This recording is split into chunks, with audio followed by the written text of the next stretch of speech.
ഒറ്റനോട്ടത്തിൽ കാലിത്തൊഴുത്തെന്ന് തോന്നുന്ന ഈ ഷെഡ് ഒരു ക്ലാസ് മുറിയാണ്. വള്ളക്കടവ് വഞ്ചിവയലിലെ ഗവൺമെന്റ് ട്രൈബൽ ഹൈസ്കൂളിൽ 8 മുതൽ 10 വരെയുള്ള ക്ലാസ് മുറികളാണിത്.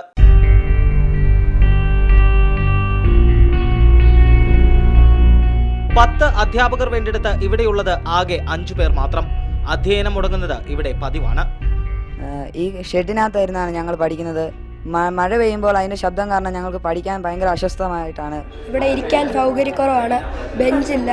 കഴിഞ്ഞ വർഷം 250ഓളം കുട്ടികൾ ഉണ്ടായിരുന്നിടത്ത് ഇപ്പോഴുള്ളത് 150ഓളം പേർ മാത്രം. ബാക്കിയുള്ളവർ TC വാങ്ങിപ്പോയി. മക്കളുടെ നല്ല വിദ്യാഭ്യാസത്തിനായി നാട് വിടാൻ തയ്യാറായ രക്ഷിതാക്കളെയും ഞങ്ങൾ കണ്ടു. வீட்டில் தான் இருப்போம், நாங்கள் போக மாட்டோம்னு சொல்லி போன வருஷம் பகுதி நாள் வீட்டில் தான் இருந்திருக்காங்க. அது காரணம் கூட தான் நாங்கள் TC வாங்கி வேறு ஸ்கூலில் சேர்க்க போகிறோம். பிள்ளைங்க படித்தம் காரணத்துக்கு வேண்டி நாங்கள் தமிழ்நாடே போகிறோம். எங்களுக்கு நல்ல படித்தம் இல்லை, எங்களுக்கு இதுதான் பக்கமாக இருந்துச்சு, நல்ல ஸ்கூலாக இருந்துச்சு നേരത്തെ എല്ലാം. നിർധനരായ 100 കണക്കിന് തോട്ടം തൊഴിലാളികളുടെ മക്കളുടെ ഏക ആശ്രയമാണ് ഈ സ്കൂൾ.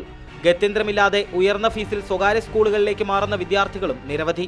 എല്ലാം കൂലി തൊഴിലാളികളുടെ പിള്ളേരും 5 സെന്റ് 10 സെന്റ് ഉള്ള ആൾക്കാരുടെ പിള്ളേരെ ഇവിടെ പഠിക്കുന്നത്. ഞങ്ങൾക്ക് വേറെ പൈസ കൊടുത്ത് ഇവിടെ നിന്ന് വെളിയിൽ പോയി പിള്ളേരെ പഠിപ്പിക്കാനും പറ്റത്തില്ല. വിഷയത്തിൽ അടിയന്തര പരിഹാരം കാണണമെന്ന് മുഖ്യമന്ത്രി കഴിഞ്ഞ വർഷം നിർദ്ദേശിച്ചിരുന്നുവെങ്കിലും ഇതുവരെയും വിദ്യാഭ്യാസ വകുപ്പ് ഇവിടേക്ക് തിരിഞ്ഞു നോക്കിയിട്ടില്ല.